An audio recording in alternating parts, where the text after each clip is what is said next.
राम राम राम राम राम राम राम राम राम नारायण नारायण। संबंध। इस प्रकरण में भगवान ने अपनी भक्ति के 7 अधिकारी बताए हैं। उनमें से दुराचारी का वर्णन 2 श्लोकों में किया। अब आगे के 32वें श्लोक में भक्ति के 4 अधिकारियों का वर्णन करते हैं। मां हि पार्थ व्यपाश्रित्य येऽपि स्युः पापयोनयः स्त्रियो वैश्यास्तथा शूद्रास्तेऽपि यान्ति परां गतिम्। हे पृथानंदन, जो भी पाप योनि वाले हों तथा जो भी स्त्रियां वैश्य और शूद्र हों, वे भी सर्वथा मेरे शरण होकर निस्संदेह परम गति को प्राप्त हो जाते हैं। व्याख्या। माम ही पार्थ व्यपाश्रित्य येऽपि स्युः पापयोनयः स्त्रियो वैश्यास् तथा शूद्रास् तेऽपि यान्ति परां गतिम्। जिनके इस जन्म में आचरण खराब है, अर्थात जो इस जन्म का पापी है, उसको भगवान ने 30वें श्लोक में दुराचारी कहा है। जिनके पूर्व जन्म में आचरण खराब थे, अर्थात जो पूर्व जन्म के पापी हैं और अपने पुराने पापों का फल भोगने के लिए नीच योनियों में पैदा हुए हैं, उनको भगवान ने यहाँ पाप योनि कहा है। यहाँ पाप योनि शब्द ऐसा व्यापक है जिसमें असुर, राक्षस, पशु, पक्षी आदि सभी लिए जा सकते हैं और ये सभी भगवत भक्ति के अधिकारी माने जाते हैं। केवलेन ही भावेन गोप्यो गावो नगा मृगः येन्ये मूढ़धियो नागः सिद्धा मामीयुरंजसा। गोपियां, गायें, वृक्ष, पशु, नाग तथा इस प्रकार के और भी मूढ़ बुद्धि प्राणियों ने अनन्य भाव के द्वारा सिद्ध होकर अनायास ही मेरी प्राप्ति कर ली है। शांडिल्य ऋषि ने कहा है, आनिंद्य योन्यधिक्रियते पारंपर्यात् सामान्यवत्।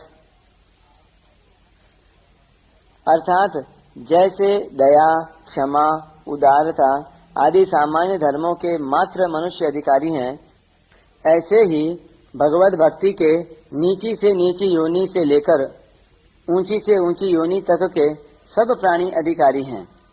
इसका कारण यह है कि मात्र जीव भगवान के अंश होने से भगवान की तरफ चलने में, भगवान की भक्ति करने में, भगवान के सम्मुख होने में अनधिकारी नहीं है। प्राणियों की योग्यता अयोग्यता आदि तो सांसारिक कार्यों में है, क्योंकि ये योग्यता आदि बाह्य हैं और मिली हुई हैं तथा बिछुड़ने वाली हैं। इसलिए भगवान के साथ संबंध जोड़ने में योग्यता अयोग्यता कोई कारण नहीं है। अर्थात जिसमें योग्यता है वह भगवान में लग सकता है और जिसमें अयोग्यता है वह भगवान में नहीं लग सकता। यह कोई कारण नहीं है। प्राणी स्वयं भगवान के हैं, अतः सभी भगवान के सम्मुख हो सकते हैं। तात्पर्य हुआ कि जो हृदय से भगवान को चाहते हैं वे सभी भगवत भक्ति के अधिकारी हैं। ऐसे पाप योनि वाले भी भगवान के शरण होकर परम गति को प्राप्त हो जाते हैं, परम पवित्र हो जाते हैं। लौकिक दृष्टि से तो आचरण भ्रष्ट होने से अपवित्रता मानी जाती है, पर वास्तव में जो कुछ अपवित्रता आती है वह सब की सब भगवान से विमुख होने से ही आती है। जैसे अंगार अग्नि से विमुख होते ही कोयला बन जाता है, फिर उस कोयले को साबुन लगाकर कितना ही धो लें तो भी उसका कालापन नहीं मिटता। अगर उसको पुनः अग्नि में रख दिया जाए तो फिर उसका कालापन नहीं रहता और वह चमक उठता है। ऐसे ही भगवान के अंश इस जीव में कालापन अर्थात अपवित्रता भगवान से विमुख होने से ही आती है। अगर यह भगवान के सम्मुख हो जाए तो इसकी वह अपवित्रता सर्वथा मिट जाती है और यह महान पवित्र हो जाता है तथा दुनिया में चमक उठता है। इसमें इतनी पवित्रता आ जाती है कि भगवान भी इसे अपना मुकुटमणि बना लेते हैं। जब स्वयं आर्त होकर प्रभु को पुकारता है तो उस पुकार में भगवान को द्रवित करने की जो शक्ति है वह शक्ति शुद्ध आचरणों में नहीं है। जैसे माँ का एक बेटा अच्छा काम करता है तो माँ उससे प्यार करती है, और एक बेटा कुछ भी काम नहीं करता प्रत्युत आर्त होकर माँ को पुकारता है, रोता है, तो फिर माँ यह विचार नहीं करती कि यह तो कुछ भी अच्छा काम नहीं करता, इसको गोद में कैसे लूं? वह उसके रोने को सह नहीं सकती और चट उठाकर गोद में ले लेती है। ऐसे ही खराब से खराब आचरण करने वाला पापी से पापी व्यक्ति भी आर्त होकर भगवान को पुकारता है, रोता है, तो भगवान उसको अपनी गोद में ले लेते हैं, उससे प्यार करते हैं। इससे यह सिद्ध हुआ कि स्वयं के भगवान की ओर लगने पर जब इस जन्म के पाप भी बाधा नहीं दे सकते तो फिर पुराने पाप बाधा कैसे दे सकते हैं? कारण कि पुराने पाप कर्मों का फल जन्म और भोग रूप प्रतिकूल परिस्थिति है, अतः वे भगवान की ओर चलने में बाधा नहीं दे सकते। यहाँ स्त्रियः पद देने का तात्पर्य है कि किसी भी वर्ण की, किसी भी आश्रम की, किसी भी देश की, किसी भी वेश की कैसी ही स्त्रियां क्यों न हो, वे सभी मेरे शरण होकर परम पवित्र बन जाती हैं और परम गति को प्राप्त होती हैं। जैसे प्राचीन काल में देवहूति, शबरी, कुंती, द्रौपदी, व्रज गोपियां आदि, और अभी के जमाने में मीरा, करमैती, कर्माबाई, फूलीबाई आदि कई स्त्रियां भगवान की भक्ता हो गई हैं। ऐसे ही वैश्यों में समाधि, तुलाधार आदि, और शूद्रों में विदुर, संजय, निषादराज, गुह आदि कई भगवान के भक्त हुए हैं। तात्पर्य यह हुआ कि पाप योनि स्त्रियां, वैश्य और शूद्र ये सभी भगवान का आश्रय लेकर परम गति को प्राप्त होते हैं। विशेष बात, इस श्लोक में पाप योनयः पद स्वतंत्र रूप से आया है। इस पद को स्त्रियों, वैश्यों और शूद्रों का विशेषण नहीं माना जा सकता, क्योंकि ऐसा मानने पर कई बाधाएं आती हैं। स्त्रियां चारों वर्णों की होती हैं, उनमें से ब्राह्मणों, क्षत्रियों और वैश्यों की स्त्रियों को अपने अपने पतियों के साथ यज्ञ और वैदिक कर्मों में बैठने का अधिकार है। अतः स्त्रियों को पाप योनि कैसे कह सकते हैं? अर्थात नहीं कह सकते। चारों वर्णों में आते हुए भी भगवान ने स्त्रियों का नाम अलग से लिया है। इसका तात्पर्य है कि स्त्रियां पति के साथ ही मेरा आश्रय ले सकती हैं, मेरी तरफ चल सकती हैं, ऐसा कोई नियम नहीं है। स्त्रियां स्वतंत्रता पूर्वक मेरा आश्रय लेकर परम गति को प्राप्त हो सकती हैं। इसलिए स्त्रियों को किसी भी व्यक्ति का मन से किंचन मात्र भी आश्रय न लेकर केवल मेरा ही आश्रय लेना चाहिए। अगर इस पाप योनयः पद को वैश्यों का विशेषण माना जाए तो यह भी युक्ति संगत नहीं बैठता, कारण कि श्रुति के अनुसार वैश्यों को पाप योनि नहीं माना जा सकता।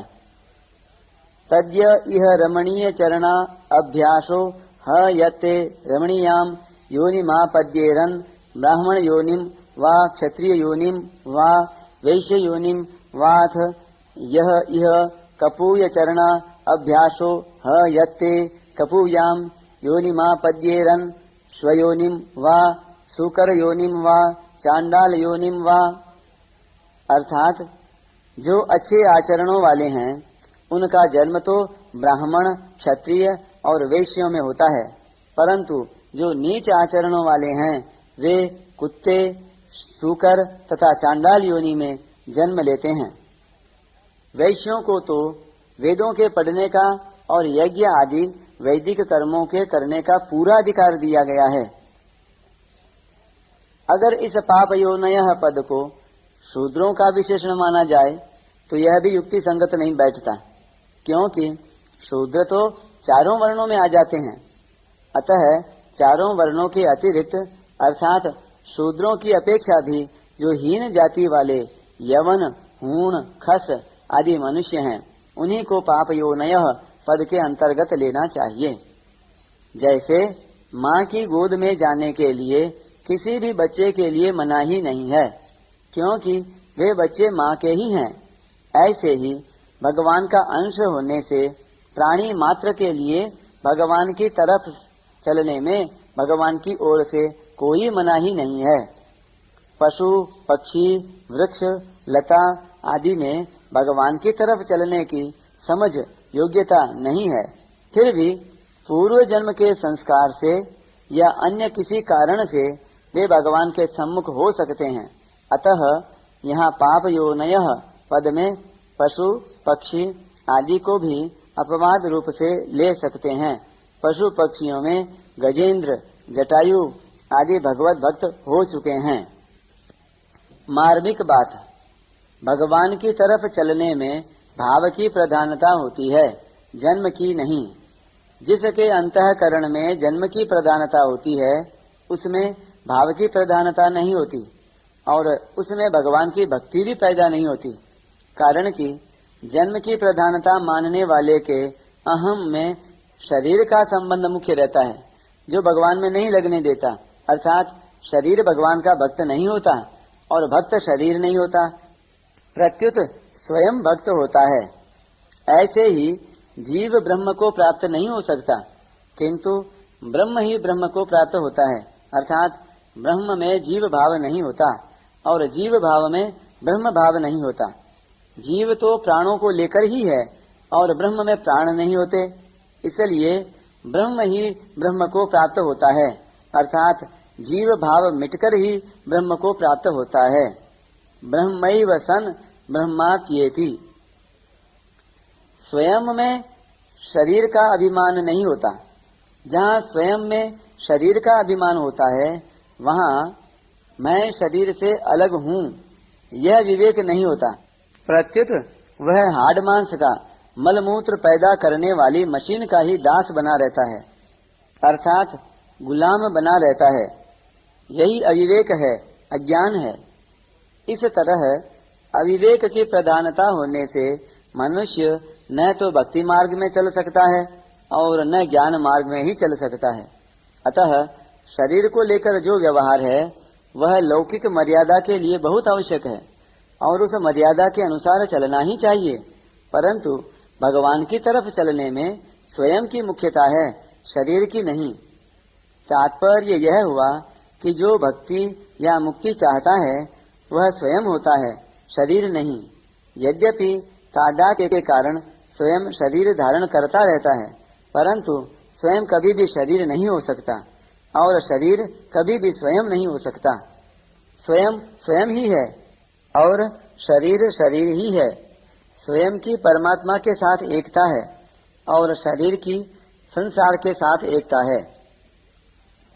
जब तक शरीर के साथ तादात्म्य रहता है तब तक वह न भक्ति का और न ज्ञान का ही अधिकारी होता है तथा न संपूर्ण शंकाओं का समाधान ही कर सकता है।